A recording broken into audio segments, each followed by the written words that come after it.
தமிழ்நாடு முழுவதும் சுற்றுப்பயணம் எடுத்திருக்கீங்க. இன்னைக்கு வாக்குப்பதிவு நாள், மக்களுக்கு என்ன சொல்ல விரும்புறீங்க? இல்லை, மக்கள் நிச்சயமாக தெளிவான ஒரு முடிவை எடுப்பார்கள்.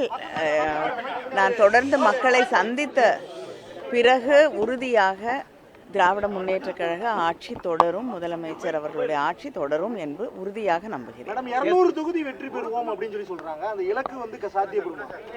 நான் எந்த நம்பர்ஸ்குள்ளேயும் போக விரும்பல. நிச்சயமாக ஒரு சிறப்பான ஒரு வெற்றியை திராவிட முன்னேற்ற கழக கூட்டணி பெறும். இளைஞர்கள் வந்து விஜய் பக்கம் இருக்கிறதா சொல்றாங்களே, அது எந்த அளவுக்கு சாத்தியம்?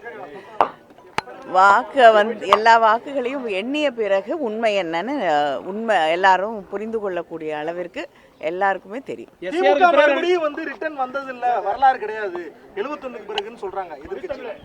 வரலாறு திரும்பும் நிச்சயமா. தேர்தல் வாக்குப்பதிவு எந்த அளவுக்கு இருக்குன்னு எதிர்பார்க்கறீங்க? வாக்கு சதவீதம் உயரும் நம்புறீங்களா? நிச்சயமாக உயரும் அப்படின்னு நான் நம்புறேன்.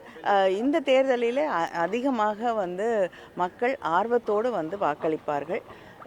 திராவிட முன்னேற்ற கழக ஆட்சி தொடர வேண்டும் என்று நினைக்கக்கூடிய மனநிலையிலே தமிழ்நாடு முழுவதும் இருக்கக்கூடிய மக்கள் இருக்கிறார்கள். முதல் முறை வாக்காளர்களுக்கு நீங்க என்ன நினைச்சு அவங்க வாக்களிக்கணும்னு சொல்ல விரும்புறீங்க?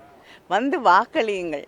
உங்களோட எதிர்காலத்திற்கு எது நல்ல ஒரு ஆட்சியாக இருக்கும் என்பதை பற்றி கொஞ்ச நேரம் உட்கார்ந்து சிந்திச்சு ஒரு லாஜிக்கலான ஒரு கன்க்ளூஷனோட வந்து ஓட்டு போடுங்க. சட்டமன்ற எதிர்க்கட்சியாக தாவேகா இருக்கும்னு நினைக்கிறீங்களா, அதிமுக இருக்கும்னு நினைக்கிறீங்களா?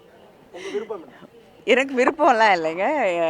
எதிர்கட்சியை பற்றி நான் ஏன் விரும்பணும்? எங்களுடைய திராவிட முன்னேற்ற இருக்கட்டும், யார் வேணாலும் வரட்டும். மக்கள் யாரை எதிர்கட்சியிலே அமர்த்த வேண்டும் என்று நினைக்கிறார்களோ அவங்க வரட்டும்.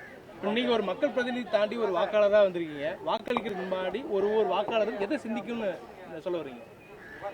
நாட்டுக்கு எது நல்லது, நம்ம உரிமைகளை யார் பாதுகாப்பாங்க, நம்முடைய மொழியை, நம்முடைய பிள்ளைகளுடைய எதிர்காலத்தை, தமிழ்நாட்டை பாதுகாக்கக்கூடியவர்கள் யார் என்பதை சிந்தித்து வாக்களிக்க வேண்டும்.